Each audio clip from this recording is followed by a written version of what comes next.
こんばんは。何今夜はうなぎをいただきました。うなぎ食べたんですか？うなぎ食べちゃったんですか？羨ましい。当然あれですよね。うな重ですよね。肝吸い付きの。食いてえうなぎ。マジで。いかん、一発で頭じゃない、口の中がうなぎの口になってきた。いいな、本当に。うなぎなんてね、夢に出てきてくれって感じですよ。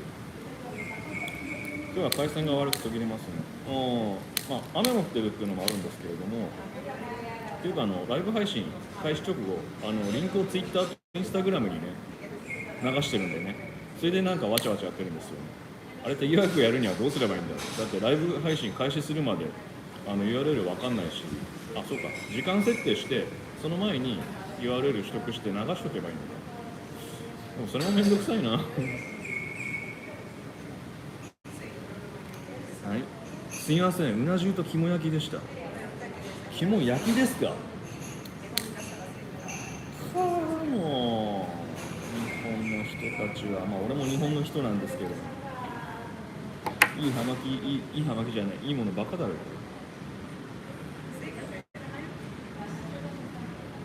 本当ね、うなぎはね、葉巻にめちゃめちゃ合いますから。うなぎがね、一番美味しいのは東京八重洲口のね、日本橋の橋本さんっていう風な名前のお店なんですけれども、そこめちゃめちゃ美味しいのでね、皆さん行ってみてください。一押しです。宣伝みたいな。香ばしくてやられました。いいな。羨ましい。羨ましい。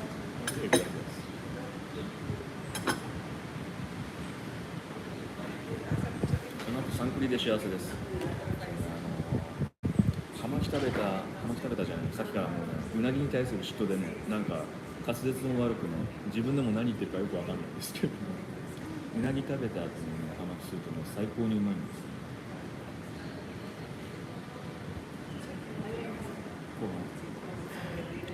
甘じょっぱ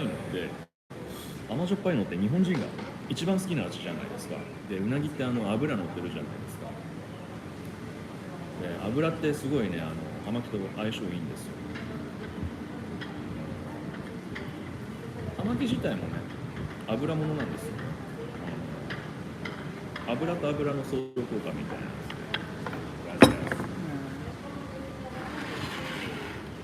葉巻が油物っていうのがね、ちょっとわからないっていう風な人は、葉巻の上に水滴、水の雫でも乗せてもらうと分かるんですけども、弾くんですよ。でこのヤニっていうのは油ですから、だから油物と相乗効果があってとても合うということなんですね。いいな。ごめんなさい、いつも五十嵐さんのうなぎポストのお返しでした。こういう時にね、因果が返ってくるんですね。調子こいて SNS とかね、Twitter でうなぎの画像上げてると、キューバとかにいて食いたくてもね、絶対食えない時とかに逆襲を食らうっていうね。気をつけましょうね、本当に。俺がなって感じで。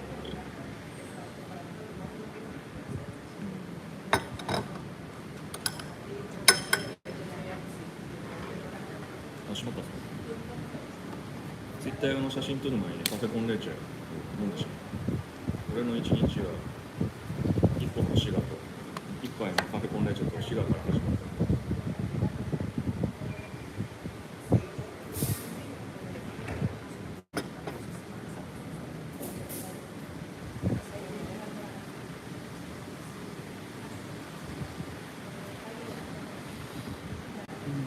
中華、カレー、うなぎ、ジンギスカンとの葉巻最高です。そうなんですよね。これね、葉巻ってね、当然い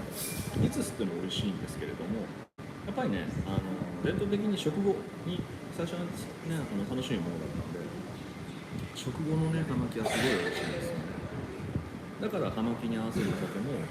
基本は食後酒なんですよね。ご飯を食べた後に食後酒を飲みながら出すのが葉巻だった。にしてもね、今、ハバナに寒冷前線があるんですよ。俺が今回こっち来てからずっとそうなんですけど来てて、なんかね発達したり収束したりって繰り返して、帰る日にちね、明日土曜日の夜のフライトなんですけれども、でね、ディレイとかね、もしくはね、停止とかになったらどうしようと思ってるんですよね。これ以上キューバにいて和食が食えないんだったら気が狂うって感じですから。日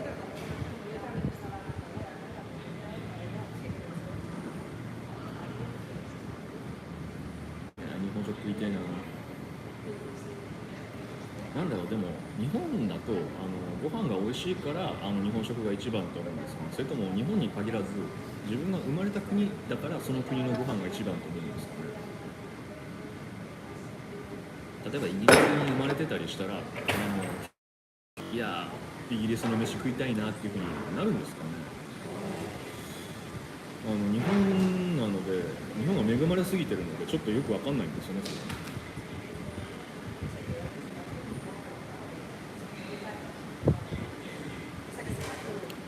それと薄いコーヒーで流して温泉入るんですけど完全に可能です。いや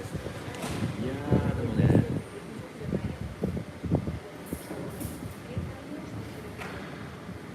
うなぎ食べて葉巻ぶち決めて、ね、コーヒーでちょっと一泊置いてその後温泉入ってまったりするってね、最悪じゃない最悪じゃない俺からしたら最悪じゃないですよ。話聞いてるだけでできない。至福のひとときですよ。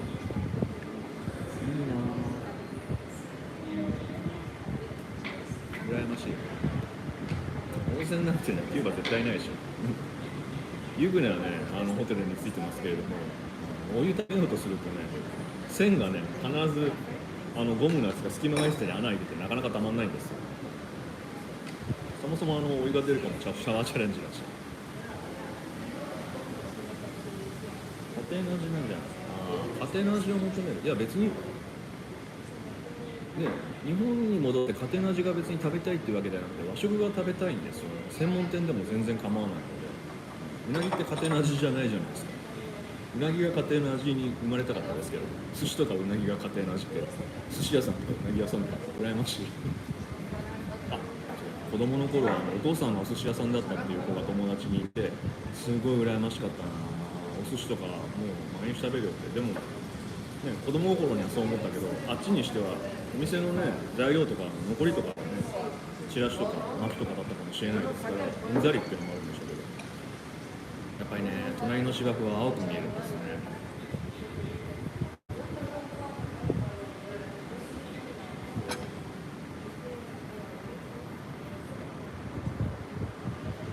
玉木も家庭の味とかあったら面白いんですけどね。農家さんとかがね自分用にね栽培したとしてもね作るの無理だから。これね、葉巻の葉っぱをタバコの葉ですね栽培している農家ベゲロの人たちですけれども、まあ出来が悪かったりしたものとかは当然ハーバナスとかが買ったとしてもシガーショップとかに売っちゃってハウスロールの原材料にされるんですよね。リングついてないのハウスロールそういう風にできるんですけど、原材料が農家さんが自家用に育てることないんですかって聞かれたことあったんですよね。例えばお米の農家さんとか日本で自家用のお米とか、ね、畑の端っこの方とかちょこっととんがってるところとか育てたりするじゃないですか。そういうのもねあるんじゃないですかって聞かれたんですけれども、こんばんは。多分ねないです。なんでかっていうと農家でできる原材料の仕組みは限界があるんです。タバコの葉っぱを栽培して収穫して乾燥するところまでは農家でできるんです。でもその後発酵熟成させるのって工場に持っていかないといけないんで、その設備は農家さん側にないんですよね。でそれがなかったら葉巻の味にはちょっと遠い変なものが出来上がるので、それでも良ければ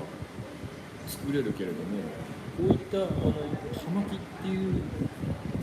クオリティの品物に達するためには農家さんの手持ちの範囲内ではちょっと無理ですね。昔はね工場に持ってかないで家庭内工業単位でやってた時代、革命前のずっと前とかならありえる話なので、そういうのあったのかなと思うんですけど、今そういう風な設備を持っている農家さんはいないと思うので、多分ないですね。夢のまとめですよ、農家さん自家製。あったら面白いですけど。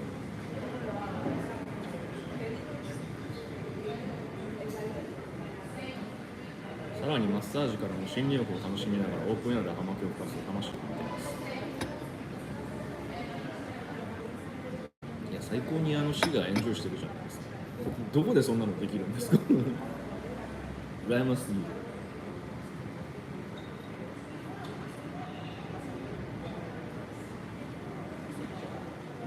俺もキューバに来ないでそういうふうにマッサージからの心理欲でオープンエアで葉巻ぶち決めたいですよ。確かにここもオープンエアで葉巻ぶち決められますけれども、いや多いですよね。それ青くねえかいの降ってるからそういうふうなねリラックスはねほど遠いです。こんばんは。愛知県にそんなとこあるんですか？にわかには信じられないね。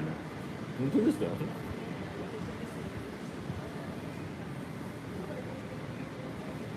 しかし愛知県にそんなところがあるとなんか話のイメージ的に北海道とかなんかそっちの方かと思って、なんか森林浴と愛知県が俺の頭の中で結びつかないというか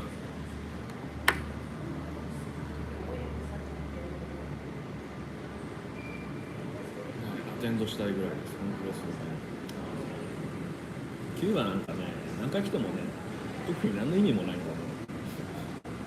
何千回来ようがね何万回来ようがね偉くも何でもないんですよ。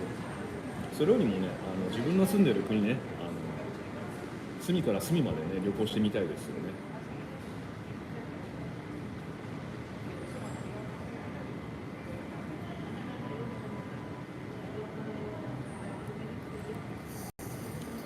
そういうふうによし今年は日本国内に旅行に行くぞみたいな感じに考えてても気がついたらね師走の12月後半みたいな感じに今年もなっちゃってますからね。救いようがない。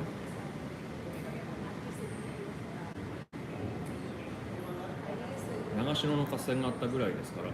長野という県があります。あ、そうか、愛知県ってそうですよね。長野って知ってますよね。つうか長野の国境線じゃなくて県境線っていうのかな、長すぎるからいろんな県と接してますね。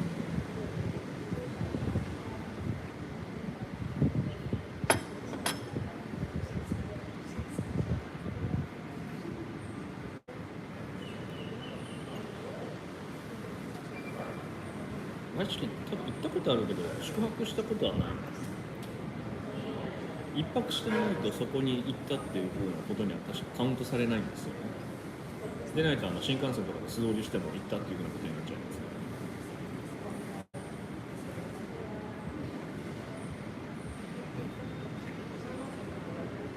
そう考えると愛知は降りた時あるけれども日帰りですぐ出ちゃったのが確か前あったから行ったっていうことにはならない。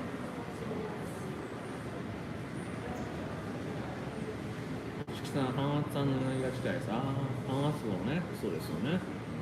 まだうなぎの話するんですか、もう本当に。うなぎっていうたびにね、口の中にね、よだれが湧いてくるから、本当に勘弁してもらいたい。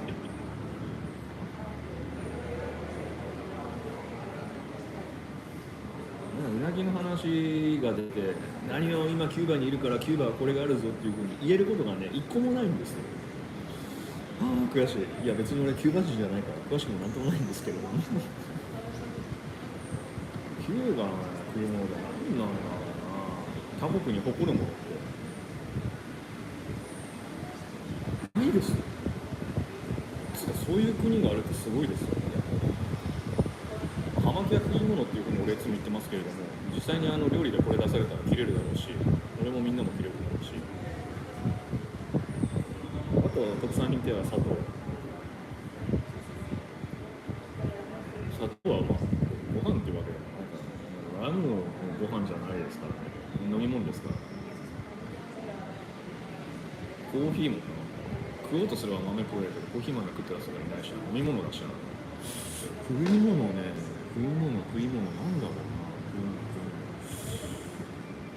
えな、キューバの国民食ってチキンだから。チキンって米ですからね。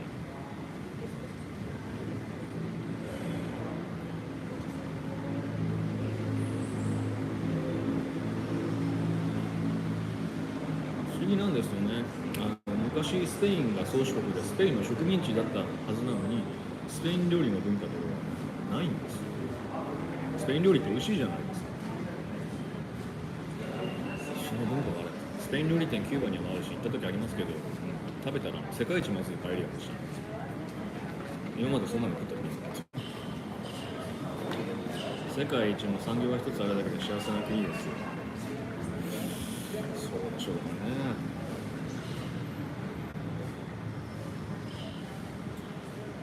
だってモノカルチャーじゃないですか。それだけ頼みっていう風な国、世界なわけですから、すごい不安定ですよ。それがものすごい利潤がでかくて、頭のいい人とかがいて、投機対象になる石油とかだったら話は別ですけど、甘きですからね。まあでも確かに、キューバよりもさらに貧しい最貧国とかね、自由のない国がね、いくらでもありますんでね、それに比べたらまあいいんじゃないかっていうふうにところに着地しましょう。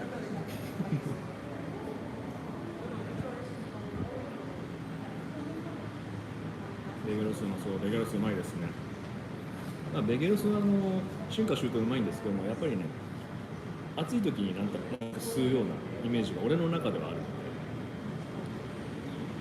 常夏のキューバではね、いいですね。セントロフィノスなんですけれども、そのうちセントロゴルドスっていうペティロブストに若干近いかな、ビートラでいうとが出ると思いますのでね、楽しみですね。いやでも、どうなんだろう、ベガスこのサイズがあれば十分かなっていうふうな気がするんですけれども、まあいいか、人気ブランドですからね。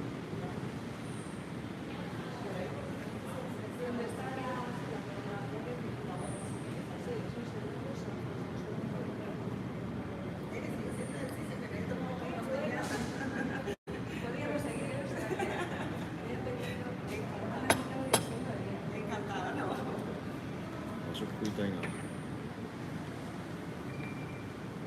なんか1週間とか賞味期限あるようなおにぎりとかないんですかね。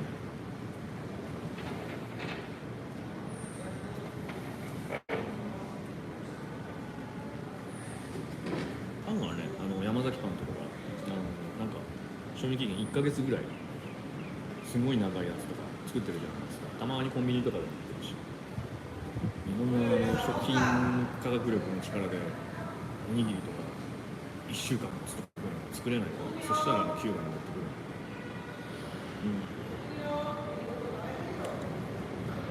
玉利きの揺らぎと同じような経済状況ですね。なんとも言えないから。そうですね。キューバはね、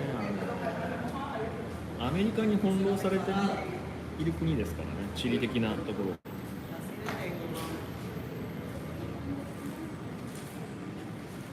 で崩壊してしまったソビエトにもね翻弄された国なので、複雑な歴史をね持ってる国なんですけどね。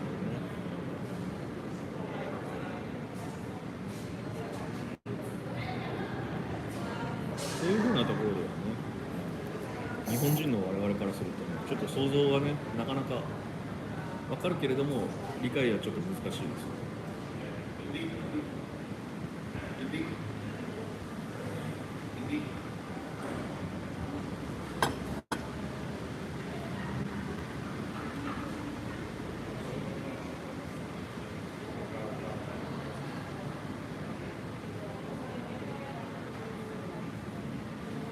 まあ、だから最近は当然葉巻は美味しいし好きですけれども、キューバを取り巻くそういうふうな政治状況とか歴史とか風土とかそういうふうなものの方が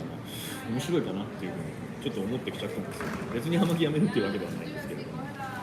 葉巻もね葉巻の話ばっかりしてても聞いてる人もね言ってる人も多分面白くないと思うんですよ。どこまでやってもただ所詮葉巻なので、その所詮葉巻の内容をより楽しく、より鮮やかに面白く理解するためには、その背景に控えてる歴史とか政治とか現状ね、そういうふうなものというふうなものを知らないとね、そこ止まりなんですよね。だからできればね、そういうふうな話もしていこうかな、したいなとはね思ってますので。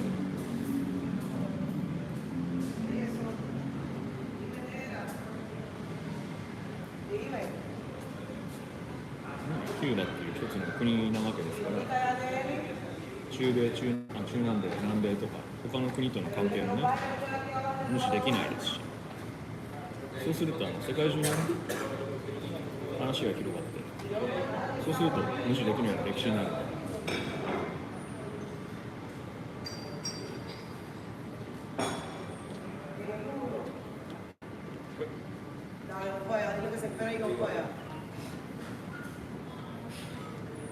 形がありそうで煙のように揺らぎ、灰となり形が残らず、まさに葉巻のような。葉巻のようなっていうかね、人間もね葉巻と同じようなものでね、最終的にはね灰と吸い殻、灰と骨しか残らないっていう同じようなものです。メメントモリじゃないですけれど。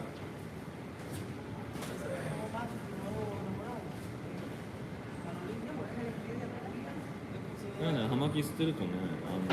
仏教の無常感っていうの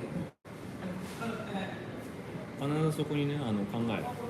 行くんですよね。行っちゃうというか行くんです。何しろ火をつけて吸った瞬間から燃え尽きるのが灰になっていくわけですから、吸ってどんどん伸びていく葉巻はないですからね。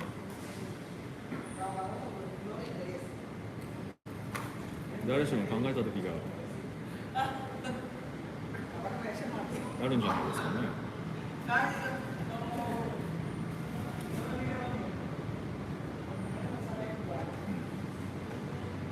雨やんだ。でも降ったりやんだりだろ。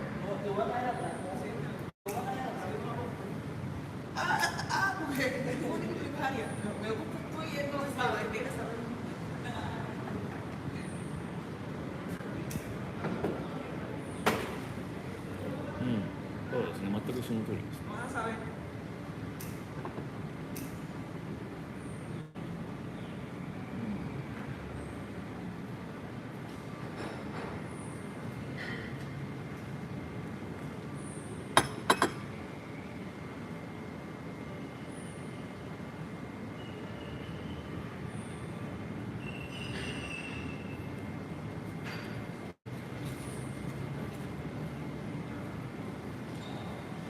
昨日なんだったっけな、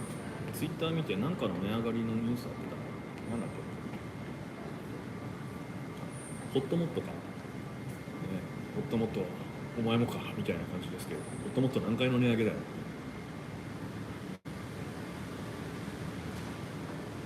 まあしゃあないですね。原材料が上がったら原材料を合体させるね、作り上げる加工品である。それはもう弁当なんてね、それで値段据え置きなんてね絶対不可能なわけですから、からくりを考えればねそんなねブーブー言ったってしょうがない、当たり前の話なんだから。というか値上げ自体は経済活動で、ね、正常な行為なので悪いことではない。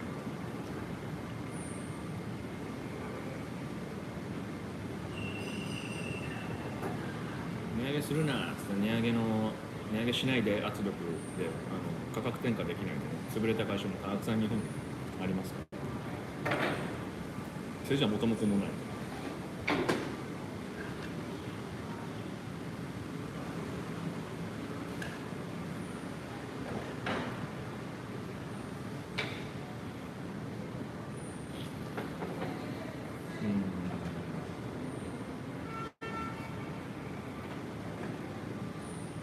そもそも経済の話するとね、何でも値段は上がってきたわけですからね。テレビとか見てるとね、昔の大学卒の初任給1万5000とか、そういう時代もあったのっていうふうに思うじゃないですか。実際そうなんですよね。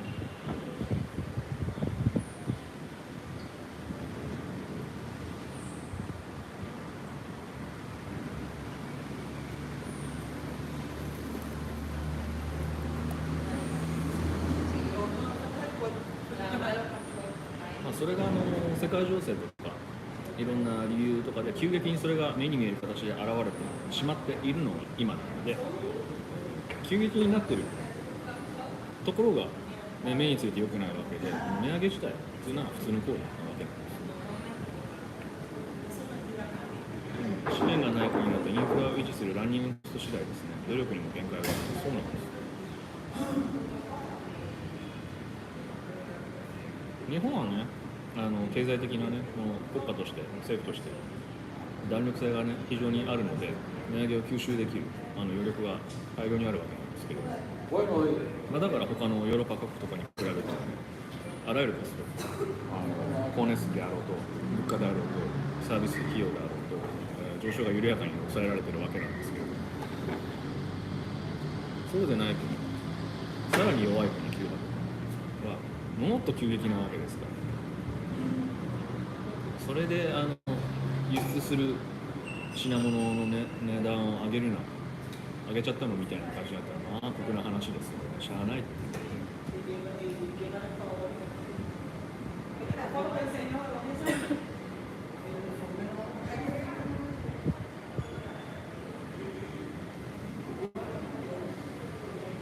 経済ですから、これなので、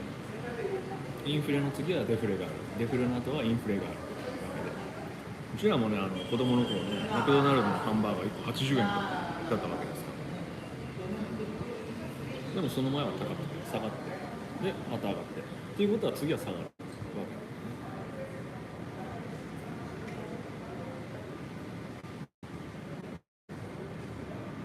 ね。そもそも葉巻っていうのは嗜好品、一般的に言われると高級嗜好品なわけですから、そもそもスタートのラインで高いっていうのは当たり前のはずなんですよ。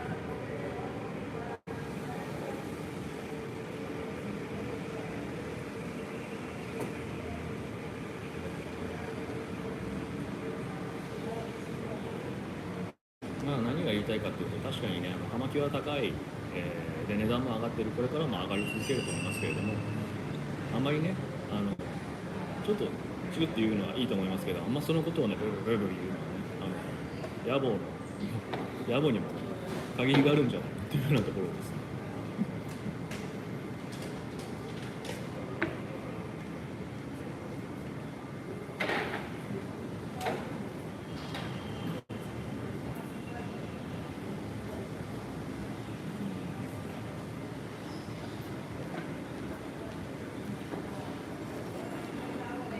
葉巻がね、紙巻きぐらい安かったらね、もっと広く世界中に溢れてると思いますけど、むしろ氾濫してると思いますけど、そうでないから葉巻としてのカルチャーが残ってるのかもしれないですし、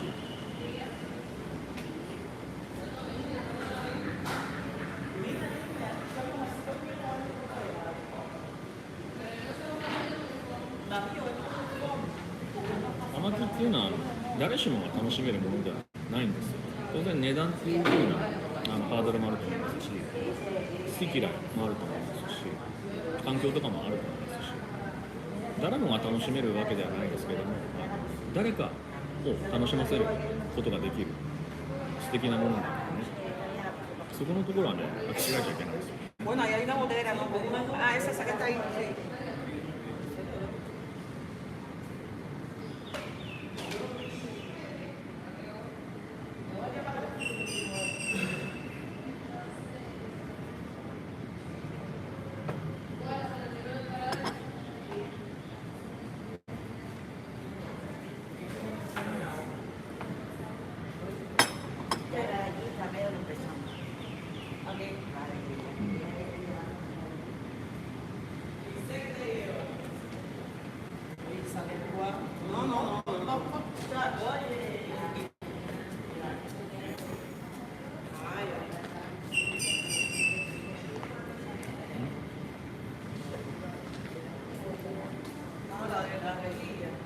キューバの葉巻生産量は年々増加していますか？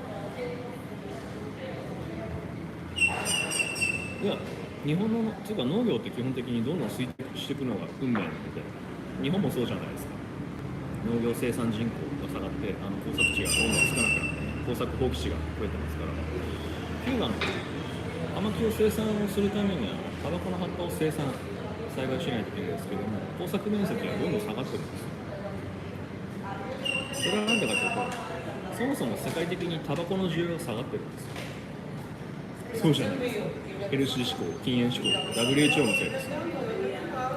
でキューバの場合は若い人たちはエゲロ、タバコの農家になるよりもハバナに来てタクシー運転手とかに、ね、なった方が儲かるし、全く同じ現象は日本でも農業の高齢化、キューバでも農業の高齢化。それでもハバナス SA は会社ですから、利益追求事業体ですから、利益を上げないといけない。となると、付加価値をつけて単価を上げる。だからハバナスって何年か前から限定品とかめっちゃ増えたじゃないですか。昔スタンダードラインナップとエディションリミターだとエディションレヒオナルぐらいしかなかったんですよ。ところが今はリニアなんとかいろいろ出てきました。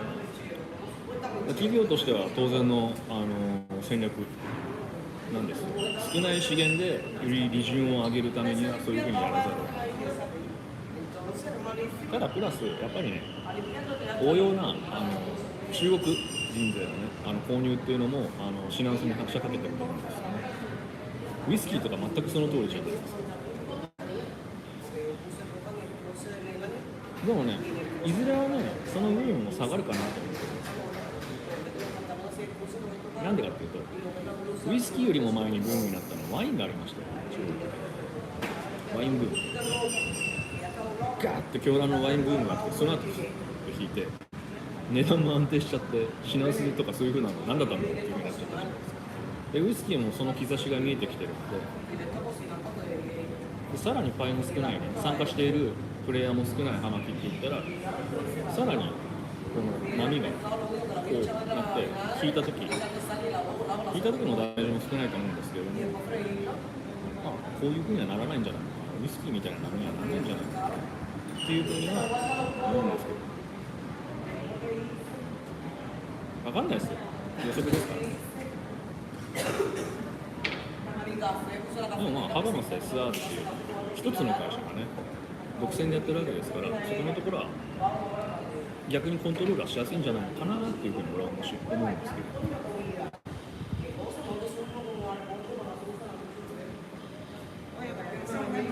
からいろんな選択肢もあるでしょう。昔も今もスモーカーはハバナス SR 様が出していただく葉巻を押し抱くっていうことしかできないですから。だって一社独占ですから、何も言えないんですよ。うちらが黙って買わせていただいて吸わせていただくっていう姿勢しかないんです。ライオンキングさん、サー・ウィンストンが枯渇してどこにも売ってないとの風の便りで聞きましたが本当でしょうか。どうでしょう。だって今回俺買いましたよ。ツイッターにツイッターに上げてないですよ。ライブ配信終わったらアップしますよ。だって買って吸ったし、普通に買いましたよ。勉強になりますよ。スモーカーの視聴者の方から逆にこっちがね勉強させていただくということなんです。人に伝える、教えるっていうのが一番勉強になるし、逆にこれ何なのか議題をもらえてねそれを解決するっていうのが勉強になる。それがねウィンウィンみたいですね。ありがたいことです。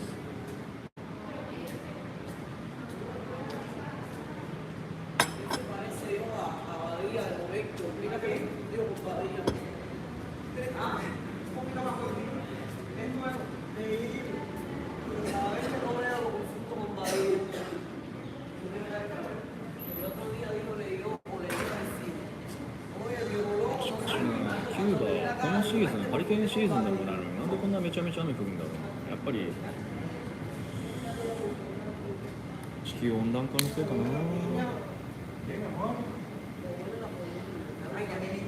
ニュースで見たけどスペインで20度、30度今日本めっちゃあったかいんですよね。で俺が帰った瞬間に気温が1桁に落ちる語られてるとしか思えない勘弁してもらいたいんですけどね。キューバから日本に帰ってあまりに勘弁、風邪ひいちゃいますよ。風邪ひいてね年末年始過ごすの本当勘弁ですから。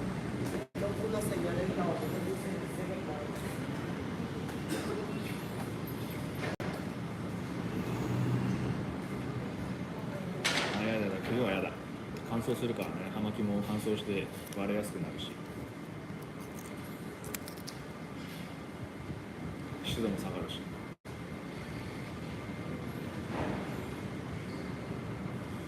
急激なね、湿度の変化でね、冬場に日本で外で葉巻捨てると割れるじゃないですか。葉巻内部と外側の空気の湿度が下がる、ビシッとくるじゃない。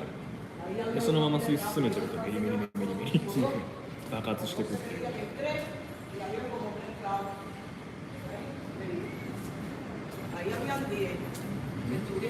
今一度ラカーさんのような派閥 SA 管轄外のキューバハマキやハマキを買うデメリットをご教授いただけますか。派閥 SR ですね。要は動画でもチャンネルでも解説したと思うんですけども、ラカーサ・デル・ハバノっていうのはハバノス SR フランチャイズみたいなんですね。100% ハバノス SR から入れられないよからしか入れられないよっていうふうな契約で縛られてるんですね。なんで 100% 本物が、保証されてるわけです。そうじゃないお店は平行店なのでどこから入れてるっていうふうなもののケアが保証全くできないんですね。だから卸元がそもそもフェイクシガーとか混ぜ込んでた場合、フェイクシガーを判断すること自体は難しいので見分けることはほぼ不可能なんです。何しろシールとかもワランティーとかも偽造しようとすればできちゃいますし、例えばリングなしのねハウスロールとかに本物のリングと本物の箱とか詰め込んで売ってしまえばわからないわけなんですよ。流通段階でしか本物か偽物かっていうのはわからないので、店頭に並んでる時点で判断するのは不可能なんで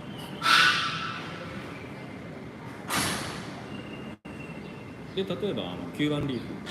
を使ってるハウスロールとかを原材料にしてたら吸っても確かにキューバの味だけど葉巻こんな味だったっけな。でもハバノスってそれぞれ味に違いがねロットとかで個性があってみんな違うしわからないなっていうふうなことになっちゃうんですよね。でっていうふうに疑いつつね吸ったんじゃそもそもね何のために葉巻を吸ってるのか楽しむために吸ってるわけであって妙なところで買って疑問を差し挟んだり安いところで買ってこれ本物かなというふうに思ってビクビクしながら吸ったりというのでは本来の目的が達成できないんですよ。だからこそそもそも最初から信用できるそういうところから買うのが正しいということ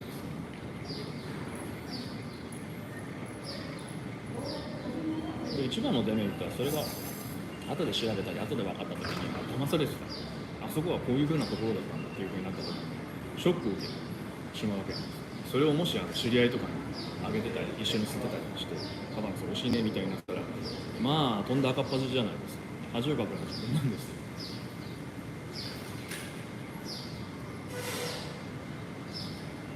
じゃあネットとかで買う時も中さで買いましょうね。できれば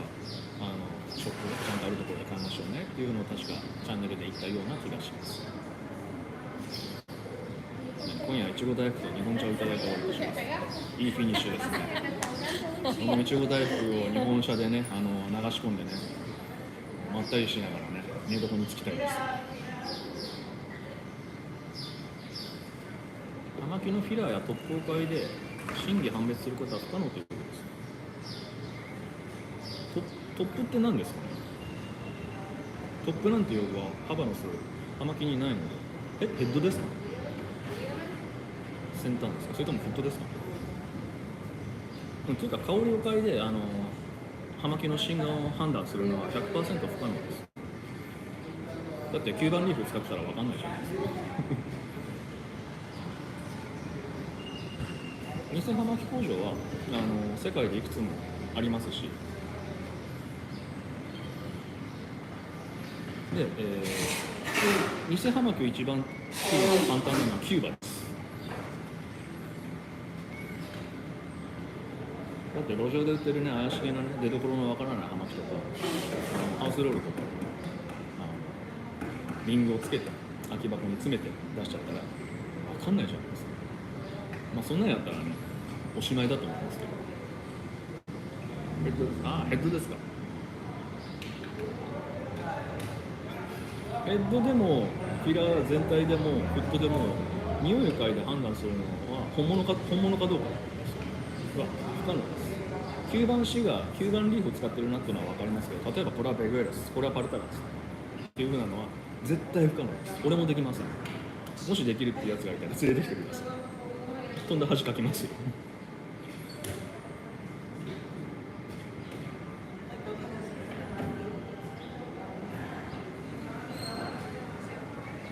吸わずにね、吸ってブラインドテイスティングしたら当たり外れっていうのはあるかもしれないですけれども、リングなしのそのビトラだけを見てこれ何っていうふうに当てるのは外れしかないです。もちろんこのブランドのこのシガーにしかこのビトラないっていうふうになるんだったら 100% 当てられますし、数種類しかないんだったら当てずっぽうでねこれだっていうふうに当てることはできるでしょう。でもこれが例えばエベロスのセントロフィナス、パルタガスのルシチャニアス本物だっていうふうなのをリングなし姿形だけで香りを変えて判断するのは 100% 不可能です。超能力者でない限り無理です。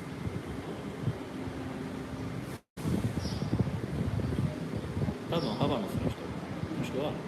ハバノスのシガーファクトリー、パルタガスとかオヨとかのファクター、オヨとかアットマンとかのファクトリーの型ドレステイスターの人でも無理と思います。だってできるんだったら吸わないで香りチェックするだけで判別できちゃいますからね、そのテイスターの人もね。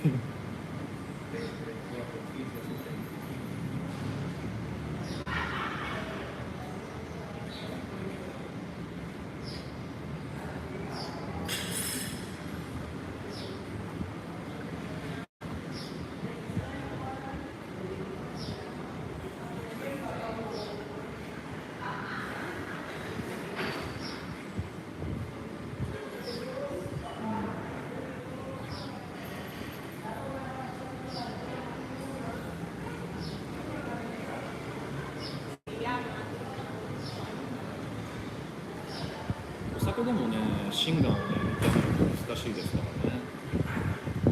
本物のボトルに、ね、近い原種のお酒、ウイスキーとかね、詰めてしまったら、抜栓したらね、開いてきて、味わいも変わってきちゃったりするじゃないですか。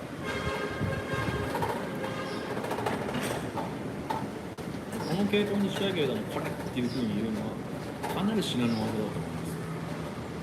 ウイスキーもね、偽物のね、工場とかもね、あるらしいですからね。そう、引き合いに出したのは、ロレックスとか、日本ロレックスですよね。ラカーサデルハバの正規販売店は日本ロレックス。だから、どれが本物とか、そもそも調べる必要すらないんですよ。置いてれば全部本物っていうふうに保証されてるわけですから。でも、並行店は分からない。修理の時に日本のレックスとかに出して初めてこれが偽物だと。でもハバノスはそれに類する組織とかないの。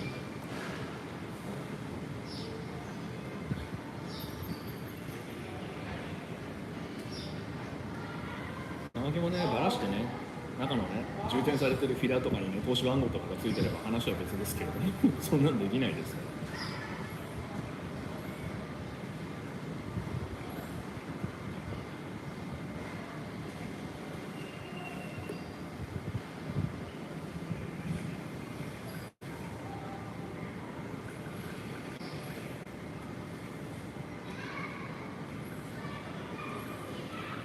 でもネットショップとかでね、偽物とかを扱っているところとかもね、昔からありましたけれども、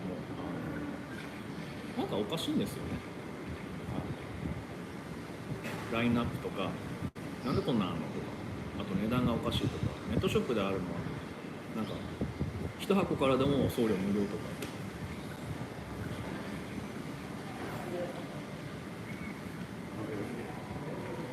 あとはなんか葉巻の説明がおかしいとか、なんか言ってることがおかしいな。そういう違和感とか結構重要なんですよね。これは葉巻に限らずだと思いますけれども。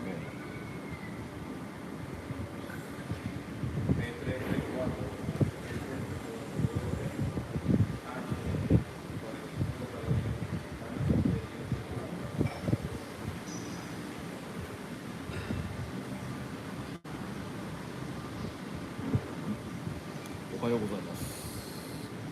日本ではこんばんは。14時間も時差があると大変だ本当にでもそういう時差を、ね、感じるとね、地球って丸いんだなっていうのを実感しますよ。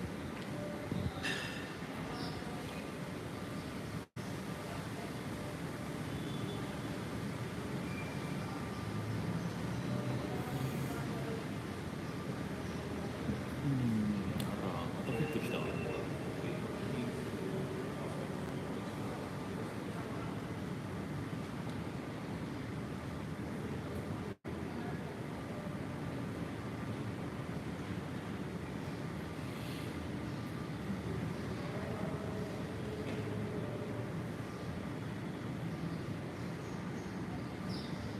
なんだろうな。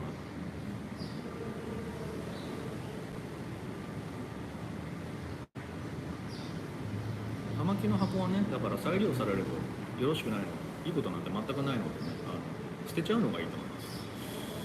eBay とかね、各国のネットショップとかね、見るとね、いろんなもの売ってるとこあるじゃないですか。葉巻の空箱とかね。そういう風に再利用してる人とかもいると思うんで。そういうところはね、ないと思いますけれども、だからお店で買った時は箱ごと出す、箱を出さないっていうのは怪しいですから、そういうのもね、チェックするといいかもしれないですね。はい、今日の朝飯にも春巻きのようなものが入ってましたね。はい、入ってました。ツイッターチェックしていただいてるんですね。まさかこのライブ見てる人は全員俺のツイッターフォローしてると思いますけれども、フォローしてください。カレー飯は持ってきてます。カレー飯持ってきました。金曜はカレー曜日なので、キューバでカレー食えるのかなり至難の技ですか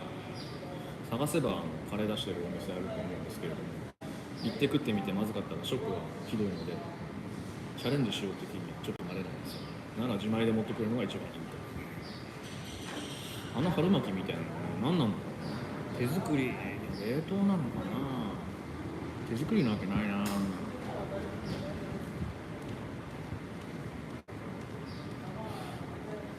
あれはね、醤油でつけて食べる、醤油かけて食べるとね、なんか日本のチェーンの居酒屋で食べられるような感じになるのでね、まだ食べられる。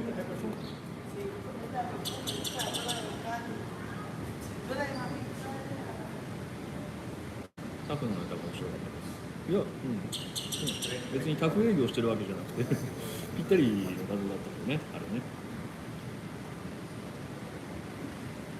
タフは面白いですよ。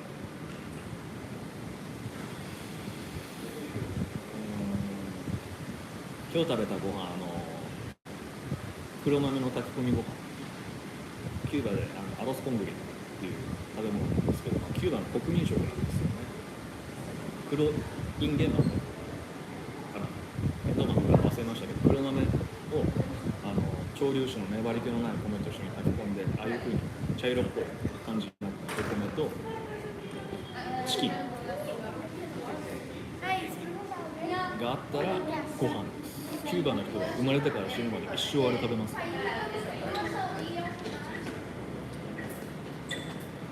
いうか生まれてから死ぬまで食事が変わるのって2本ぐらいなんですよね。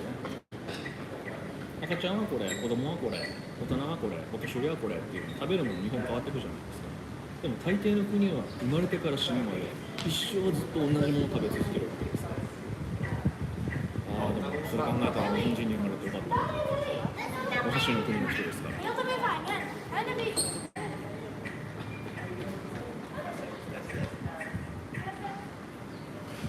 俺は最初から最後までこのライブ配信、今回のライブ配信でうなぎの話が出たので、ずっとうなぎのこと考えてました。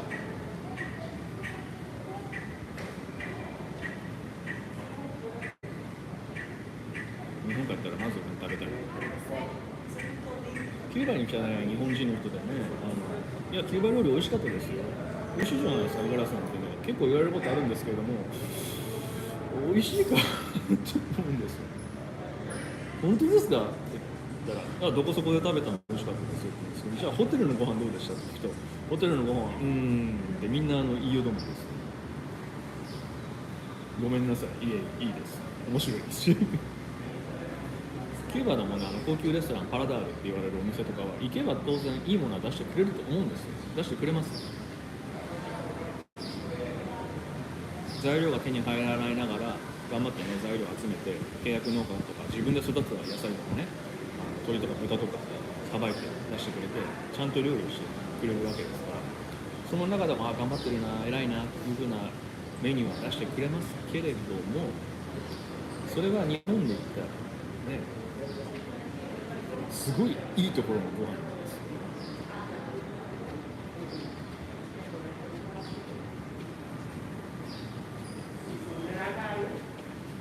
毎日毎日そういうところで食えればいいんでしょうけれどもそういうわけにもいかないですし朝は必ずホテルで食う羽目になっちゃいますし、ね、毎日ファインダイニングを、ね、食べられるわけでもないのでね平均点が高いですよね。だって日本のお店だったら、ね、店屋さんだったら飛び込みでどこ入ってもある程度の味は担保されてるじゃないですか。まずいとても食えないっていうようなねとっくの昔に潰れてないわけですからねそのレベルが違うレベチなんですね。今日の夕食は富士そばでした。コロッケついたら例えばすごい古いネタですねコロッケそば立ち食い酒を思い出しましたけど富士そばでもいいから食べたい富士そばでもっていうのは富士そばに対して失礼ですよ。富士そばが食べたいです。